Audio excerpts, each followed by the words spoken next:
Now, the genus Physaria is in the mustard family Bristlecone, and it's got many different variations on a theme.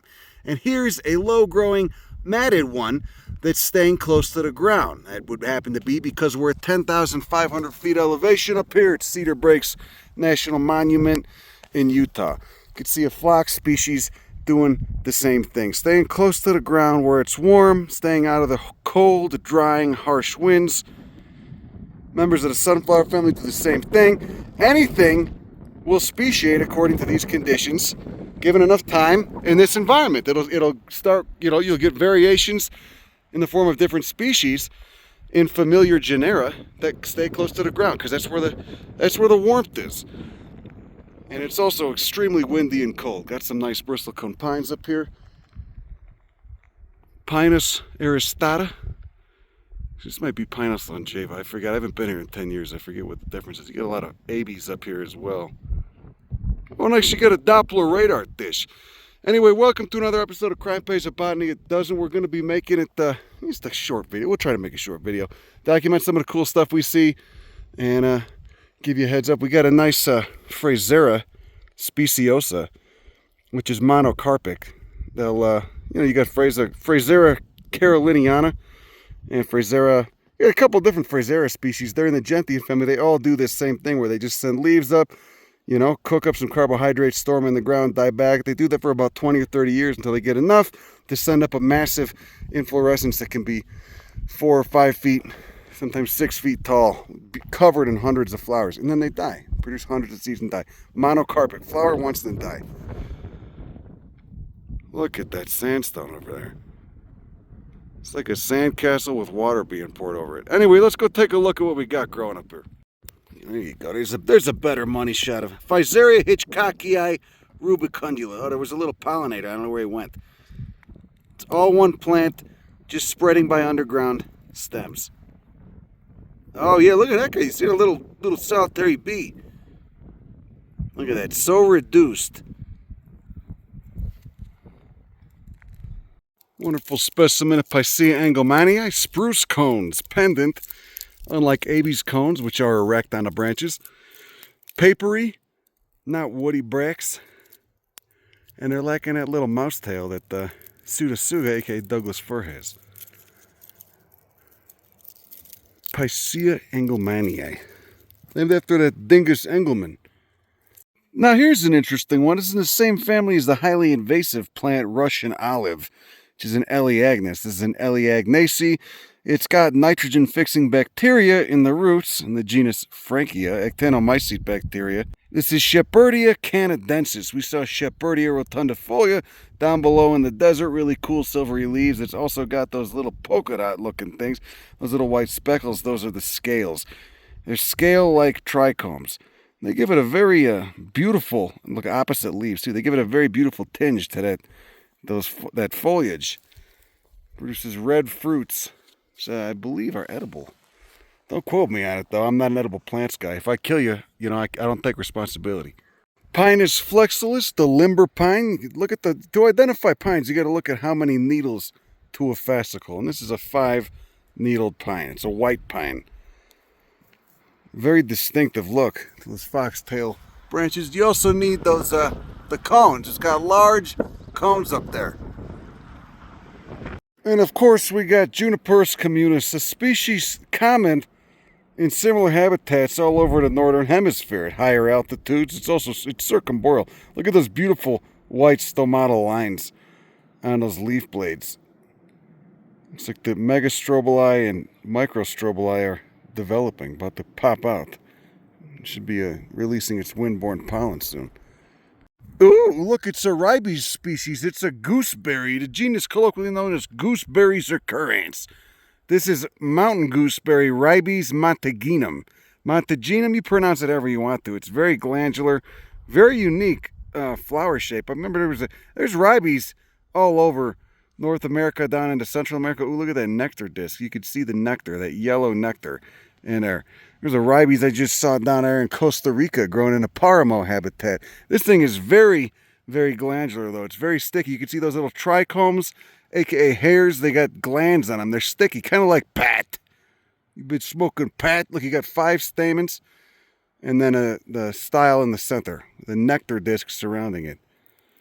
That's nice. I wonder what the berries. I wonder what the berries taste like. Oh yeah, God, look at it. Look at all the resin coming off of my hands. Look at it. Oh, it's shiny. Oh, look, it's its big year. This Physaria speciosa, this individual is about to flower. So after this, it'll die, but not before producing literally hundreds, if not thousands of seeds. That stalk's going to get a lot bigger, too. You can see the developing buds right there. Won't be blooming for another week, probably. Maybe 2. Oh, yeah, look at it. That's nice. How old do you think that is? 1,000 years? Where'd it go? Oh, God. Massive head rush. There we go. Look at it. Those big guys. That's how old do you think those are? Look, this Shepherdea is flowering. See that? 4 petals. Pretty reduced, pretty simplified flowers. Look at those scales, man. God damn. How long ago did this diverge from the common ancestor it shared with the invasive Elaeagnus that's from Eurasia? Oh, Christ, I'm getting hypoxic. Look, there's snow there. Because it's still freezing at night. And why is that? Because the air is so thin. Even though it's mid-June, the air is so thin, it doesn't hold heat as well up here as it does at lower altitudes. Oh, God. Oh, Jesus, I'm going to drop. You know, you drop and then you go down there. Just like a garbage chute for the lazy, you know. Oh, we got a buckwheat. See? Cespitose matted form, and then that scape with the inflorescence on it. Which of the 300 species of Eriogonum could it be? God, I love this. This Physaria is blowing my mind, man. It's just like little yellow tubes. Every once in a while, a little solitary bee or something comes by to pollinate it. You know, whereas most other Physarias are like a leaf rosette, and then it sends up a tall scape. You know, 10 inches, sometimes 18 inches, but that's not going to work here in the Alpine environment, of course. Send up a tall scape, it'll just get beaten down by the wind or freeze. There you go. There's a nice money shot of those flowers. 4 petals, 6 stamens, brassicaceous anthers. Just means anthers look like they're, you know, like synonymous with most of the other anthers in Brassicaceae and the mustards. You study things at the family level. You start to notice similarities. You get good at plant ID.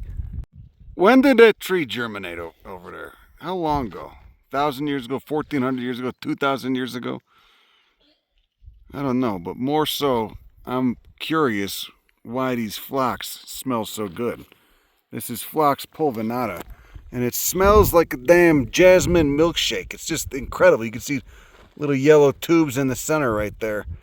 Ugh. In a tiny hole. I assume it's moth pollinated, maybe fly pollinated. Yeah, that is a divine smell. That's one of the nicest smells I've smelled in a long time. Literally, it smells like a jasmine milkshake. Some like coconut jasmine milkshake, I don't know. Something sweet. Probably tons of nectar being produced. And again, the cushion habit, because you're up here in this alpine environment. Nice. And here's another species in the genus Ribes. Different from the one we just saw. This is Ribes cerium. You can see it's got much different flowers, longer, more pendant, more tube-shaped. Does it still have that? Remember that other one had that big yellow nectar disc.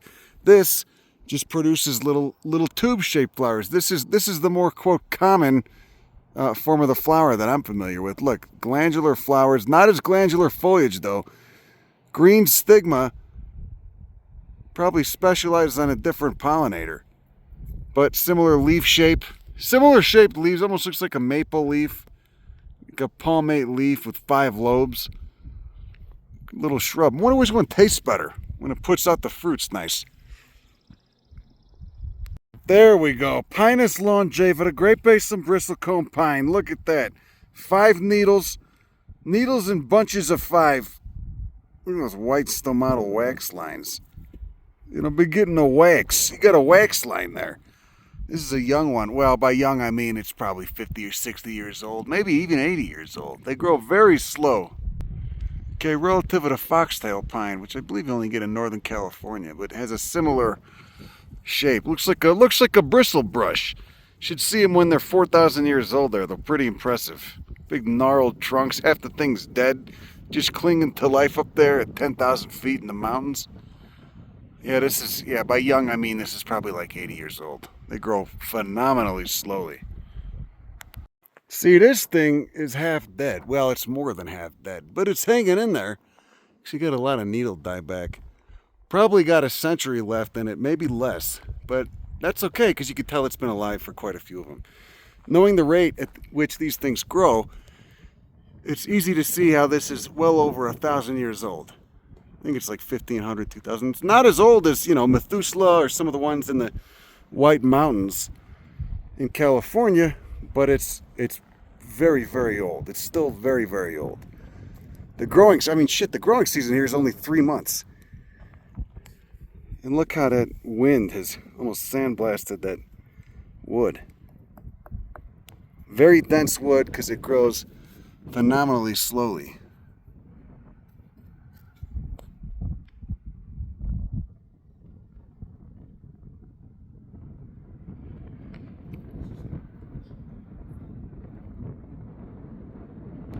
Oldest living non-clonal organism in the world.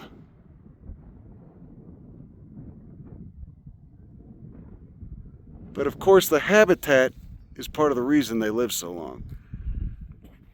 High, dry, very cold, very thin air. And most things that could afflict this thing, like insects or fungi, are going to have a hard time up here. I'm sure that's due to change with climate change, though. As the climate warms, a lot of these things are going to go out. The hell is this? This is another carrot family member. It looks like a Cymopterus, but really distinct leaves. That's really bizarre. Looks like almost pinnate leaves. Got these nice black pebbles all over the ground as well. I remember taking one of these home. You're not supposed to take rocks, but I took one home. I took a little black pebble home 15 years ago. I think I still have it. Look at that grandiose bastard. Oh, it's beautiful. God, I love these things. They're so fun to draw. Such beautiful organisms. Such beautiful living organisms. So you can see they get a lot taller where they're not crumholched by the wind, where they're more, inland off the edge. I'm growing with Pinus flexilis. We're protected by a windbreak. Oh, geez. Wow, look at that one. That thing's half dead, too. God, they're so incredible. Such cool things. Yeah, the White Mountains population is slightly more impressive because it's got more of those old gnarled bastards, but this is actually a forest of them. A mixed forest. See, and like the White Mountains population, it's on a calcareous substrate. Look at the cones down there. Look at that. But see, there's a lot of dieback. I assume that's just from pine beetles. Either pine beetles or drought. Pine beetles are bad. Pine beetles are the one native, really bad pathogen. I guess they're technically not a pathogen. They're an insect. They're a antagonist of many of the conifers in North America. But most of the other pathogens and, really bad antagonists, really problematic pests for native trees in North America are all from other continents. That's why they get so bad, is that they don't have any checks and balances, and they're exploiting the lack of immunity, if you want to think of it like that, the lack of adaptation of many of the native trees. Chestnut blight, white pine blister rust, hemlock woody adelgid, Dutch elm disease, I could go on. Emerald ash borer, they're all from across the ocean, from ecosystems that have been separated from the ecosystems of North America for millions of years. I see impressive root systems on these. Lots of dieback. Not just dieback where the proximal leaves are dying back, the proximal needles, but actually the branches too. Still a massive root system though. 30 to 40 foot spread on those roots. And there we go. Abies laciocarpa. Ooh, that thing's leaking. It's leaking sap. All the abies, they got friendly foliage, much different than the spruce. You got sap coming off that thing. Down here we got anemone multifida. Anemones are always some of the first to come up. It's spring here still, mid-June. Remember, the growing season here is really short. There's still snow on the ground. Ranunculaceae, the buttercup family. Flowers aren't quite open yet. You got that dissected foliage down there. And this calcareous substrate. Oh, look, there's a Physaria. So this is one of my favorite plants here. There's last year's inflorescence. By that compound umbel, you can tell it's in the carrot family, the celery family, Apiaceae. This is Ligusta comporteri. You can see it's just getting started right there. That inflorescence is just starting right there. Celery-like foliage. The common name for this is osha, and it smells incredible. I mean, this is a heavily poached plant because it's the root is supposedly good for a number of respiratory issues. It's good for asthma. They make tinctures out of it, etc. It's got a very distinct smell to it. It's really nice to chew on, actually. I'm not going to lie. But in doing so, you're, of course, killing the plant, and it's very hard to cultivate. It can only be grown in high alpine or subalpine environments, probably due to a mycorrhizal association that it needs. And it's probably the same mycorrhiza that are associating with some of the trees here. So, I almost hesitate to put this kind of information in there because everyone's got a fetish. Until they see the bigger picture of why studying plants for the plant's sake is just cool. Everyone's into foraging or medicinal, making medicines for things they may not even have ailments for yet. It's a good placebo. So they come out and they post stuff. I'm not knocking that. Whatever gets you in the door, I support it. But there's a lot bigger picture I like people to see. And I have no interest in eating most plants because most plants taste like shit. I'm just going to be honest. They've been in thousands, if not millions of years of an evolutionary arms race with herbivores. If they tasted good, they wouldn't exist. They'd all be eaten. Their fruits are what's supposed to taste good, not the roots. And then this guy over here is Myanthemum stellatum, false Solomon seal, asparagus family, Asparagaceae. You can see it's got the monocot thing going on, parallel venation in the leaves. And this thing's just getting started too. Just starting to flower. Nice little colony here. You got the Ligusta comporteri, the osha. You got a thalictrum over there too. I wonder what thalictrum species that is. Wind-pollinated member of the buttercup family, Ranunculaceae. A lot of nice stuff. What's that borage over there too? Is it a mertensia or something? Cynoglossum? I'll have to go take a look. There we go. Boraginaceae, the borage family. It's a mertensia. There's like 3 or 4, I think, in this area. It looks like Mertensia arizonica. I might be wrong, though. Not too familiar with the genus. There's a green calyx.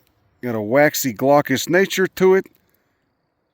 And lacking the hairs you typically see in most members of the borage family. But again, I guess the waxy thing works. It's just the herbaceous perennial. Dies back to a root. Look at the nice flowers on it, the Myanthemum. Nice open flowers. These are in the sun. Those others I showed you were in the shade. 6 stamens and a 3-carpelled central ovary. Nice snowbank. You can see where it's got a muddy layer to it as well. Just like sedimentary rock. You can see how it was laid down. Look at that. You can see how much the soil has eroded since this thing germinated. That is just a mess of branches and roots.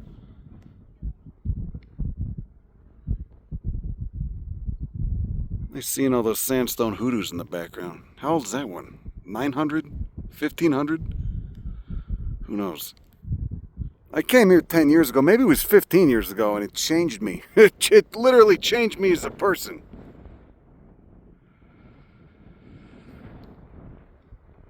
Anyway, I'll end it there. Just keep it short. That's all I got for you today. Have a great rest of your day. Go fuck yourself. Bye.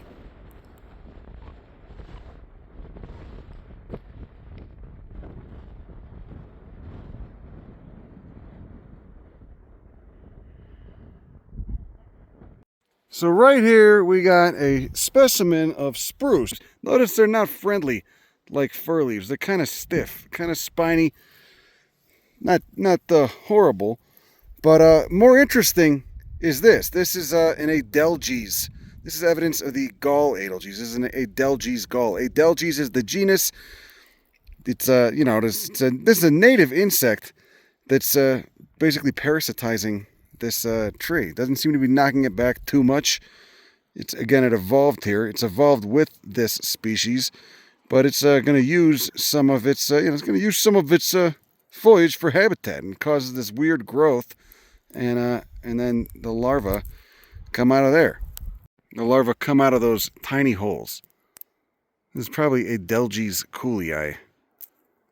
But, same with any gall insect. It causes the plant to form excess tissue around it and then uses that to feed its larvae and as protection. Look at those maturing megastrobili on this Physaria as well. The red is likely to protect against sun damage, as that tissue is so new and fresh. And this is soon they'll be receptive to pollen too. The pollen grains, the wind-blown pollen grains. Look at this tiny purple astragalus. Again, staying matted. It just thawed out up here, you can tell. Fuzzy, pinnate leaves, flowers barely poking out of those fuzzy calyces. You can see where the massive lava flow. Look at that. It's all limestone here, and then you just encounter this massive flood of dried basalt. Dried, cooled basalt. And artemisia, and the every once in a while the Phrysaria speciosa. Hey, look, these are getting ready to flower. Still got a month or two left. Maybe mid-July they'll be going off. Is it just Anthinaria? What is that? Can't quite tell. Anthinaria or a buckwheat. Look at these massive flows of lava. Much younger than the limestone that is only... Well, actually, it's just across the other side of the valley there was limestone. Oh, it's an Anthinaria, Asteraceae. You can see those little white flowers. Paper daisy-like nephalioid flowers. And then here, in the right up on the lava fields, you got... Oh, the mosquitoes are out nice. We got a species of columbine. We got an Aquilegia species. We got a columbine right on the basalt flows. Just starting to open up. Glaucous, waxy foliage like so many of the plants here. You can see it's just growing in these cracks. Just coming out the base of the rock. What's that, an angelica? God, there's so much cool stuff up here. Yeah, it just goes on forever. And the mosquitoes are kind of bad. Man, I bet there are so many little crevasses filled with melting ice and water where they can lay their larvae. What the hell is this guy doing? It must be too cold for him to move. That's a beautiful little butterfly. What's he on? Is this a penstemon or what? I can't quite tell. Yeah, it looks like a penstemon. It just didn't open yet.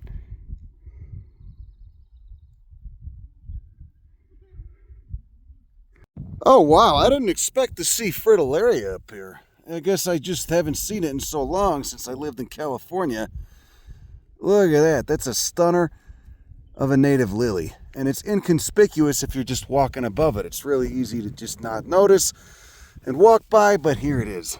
9,000 foot elevation next to a giant lava flow in southern Utah. Look at those juicy red anthers. God, this genus is so species rich out west. And they're so cool. All geophytes, they all have a bulb in the ground, which they die back to. California, most of them flower in April. Some really unique ones in California, but we're up here so high it's mid-June and they're flowering. So growing amongst the Anthinaria, you can see we're just right here at the lava flow. Growing amongst the Anthinaria, we got a little apiaceous bastard, a member of the carrot family, Apiaceae, with distinctly red flowers. Yellow anthers, and then there's the leaves. You can see it's got kind of like a mahogany purple stem / petiole, I guess. There is no stem. It's acaulescent. And then there's those glaucous dissected leaves. I think it's beautiful, man. Damn, I wonder, is this just the same thing, just a little bit older? Oh, this is a sambucus, I think. This isn't, it's not an angelica. It's just an elderberry. Holy hell, here's that columbine open. You see it's got those nectar pits. It's got little nectaries. What hits this? I wonder if it's moth pollinated. Are there moths out? It's a little chilly, it seems like, but it is blooming at night. Wild habitat, man. God, I think that's a nice columbine. Wow. I said wow. Oh, what's this? A little drabba? It's a little mustard. Little drabba or something, maybe a bokra. Yeah, look at those sepals. 4 petals, definitely brassicaceous. Well, I'm not walking out there. I've walked on lava plenty, and I know it sucks. I've done it enough to know it sucks. Wonderful to look at, though. God, it must have been so wild to see when it was moving. I wonder what this grass is, too. All right, now I really mean, have a great day. Go fuck yourself. Bye.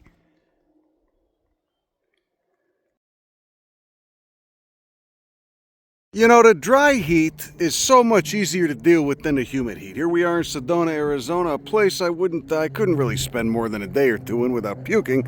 But we're just here to check out some of the plants and enjoy this 95-degree day. It's 95 degrees, but again, the air is dry. Much different than when it's humid, which of course is common sense, but I forget it because I live in a place where it's frequently humid as a nutsack. Here we go. Canotia holacantha, Celastraceae, converging on a form that so many plants have converged on, the crucifixion thorn form. All right, many unrelated plants from coerulea spinosa to Castilla, the genus Castilla, Emorii, Castilla, Stewartii, all do this. All right, leafless stem photosynthesis.